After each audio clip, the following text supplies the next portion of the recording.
I'm Lauren Utter and I'm a grade 12 student.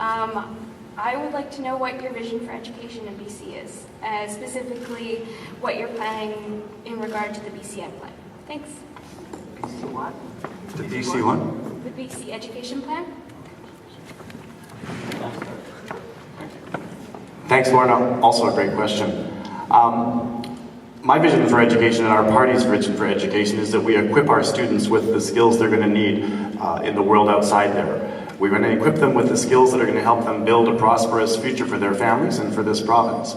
I recently spoke with a University of Victoria engineering graduate who was here at the Saturday market visiting, and he's an environmentalist like you and like me, and he's concerned about our natural environment. But he's also an engineer and he has new skills, and he's up for the challenge of getting out there and getting to work on building things that will build our future, that won't damage our environment, but that will bring prosperity to this province.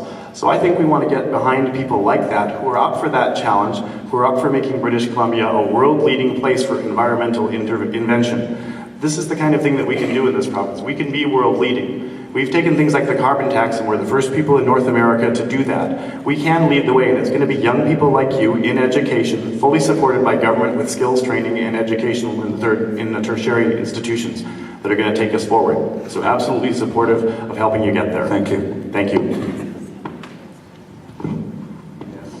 Yeah, thank you for your question, Lauren. The Green Party has always seen that education is a fundamental building block, of course, of a very strong and resilient society. It is not all about money, it's how we deploy our resources. Talking with a former principal of mine who's now works in the Saanich School District, one of the things that he told me was that we need to be co-locating services within our school systems. Rather than just replicating health services and social services in schools that are being housed other places, we should be putting them in the same place. So rather than putting more money into education, we can be using resources that we already have in our communities and using our schools as places to house them so that the teachers have the resources that they need. I believe we need to support students, we need to support teachers, and we need to support our schools. We need to make sure they're safe places to learn. Thank you.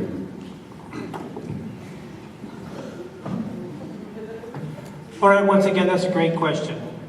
Like the other two colleagues on here, yes, we do need to support. We need to give back and relook at the whole program and to make sure that you get all the tools that you need to go into post-education. Because it's extremely important. You guys are our future. There is no doubt about it.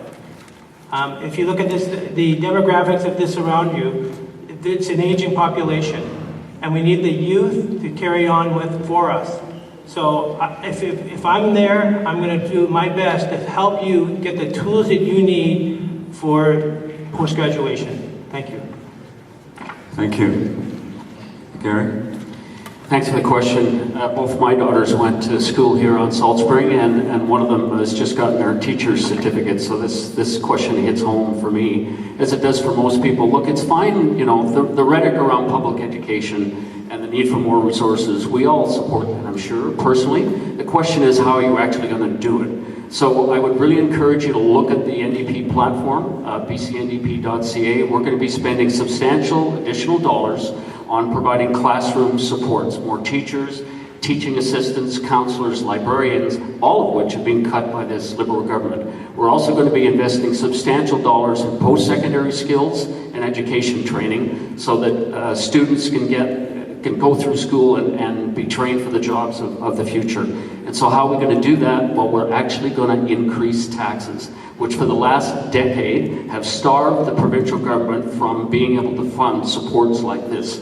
Large corporations, banks, incomes over $150,000, and broadening the corporate tax. So rhetoric is fine. The question is, how are you going to pay for it? Look at our platform and see how we're going to do that. Thank you, Gary.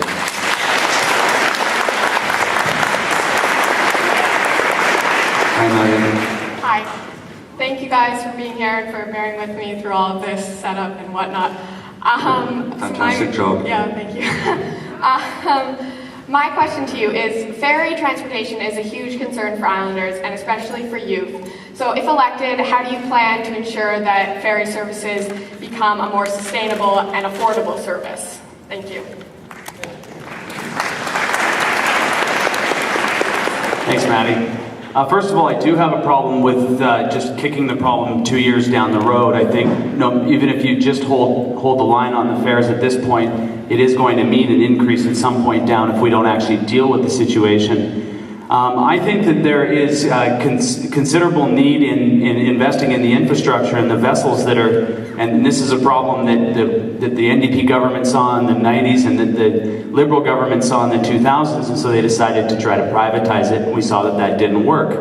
We've got aging vessels, so the increasing fares that we see right now for operational costs are actually going to be exacerbated by the replacement of the vessels which are right in front of us. I think we need to take a look at a water taxi system. I was down on the waterfront here, and there's taxis that are sitting there empty. We need to have water buses connected with Sydney so that we can start to create a system that is everywhere around the world. Thank you, Adam. Good idea. Thank you, Maddie. BC Ferries definitely is a major concern on these islands. I read a report the other day from Gordon Wilson that made it quite interesting. I'm not sure if you know this or not, but 20% of all British Columbians depend on the ferries one way or another. It's over 900,000 of us. 900,000 strong. You know, there's a number of things that we can do. And just when I was on the BC Ferries coming over here, I was just thinking, you know, we always seem to sit there and complain that the ferries keep going up, and don't get me wrong, I paid a lot coming over here as well, and I'm thinking, wow, how can we take this system and actually just improve on it? Let's not add any more cost to it, just how can we actually get some more funding out of this system? And as I was just sitting there, I was looking at, you know, these are moving billboards. Just think if we could do something with just these boats as billboards, how much money could we raise? Anyway, it's just a thought as I was just riding there. Thank you. Thank you. Gary. Thanks for the question. The NDP have committed $40 million over a 3-year period to freeze fares for BC ferries. And yeah, that's not the solution, but that's to give us some breathing room, to give us time to examine the possibilities for reducing costs in BC ferries. If you look at their senior management, their senior administration has more than tripled over the last 10 years. Under the Liberal leadership on this file, BC ferries have been transformed from a basic, affordable public transportation system to a failed cruise line. So the other areas that we're going to be looking at, Adam mentioned the cost of new builds. That will be a significant factor. One of the things we're going to be looking at is using natural gas in new ferries, which will reduce operating costs and also reduce greenhouse gas emissions. I served on the Ferry Advisory Committee here on Salt Spring for 6 years. The reason those fares are frozen... Thanks, Gary.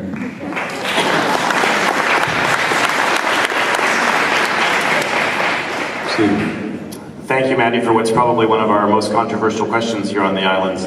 I'm from Salt Spring, as I said earlier. I grew up here. My father worked on the Long Harbor Ferry. The last thing I would ever want to see would be a service cut that would eliminate routes from this island to get to the mainland. BC Ferries is an integral part of our provincial transportation system. We should be treating it that way. In the last number of years, we have improved service. We have improved the vessels that we have, but unfortunately that's come at a cost. And I think that cost is too high for islanders and people in our coastal communities. In my perspective, the subsidy that the provincial government provides for BC Ferries is not sufficient. We fund the transit in our big cities.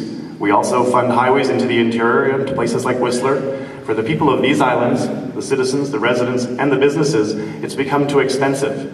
The health of our coastal communities, the health of those of us who live here on Salt Spring Island in terms of business and economic development are impaired by the cost of ferries. We have to reduce that. We have to increase the subsidy from the provincial government and treat this more like we do the highways and more like we do transit in our big cities. And that's what I'll be fighting for in Victoria as a representative from this riding. Thank you.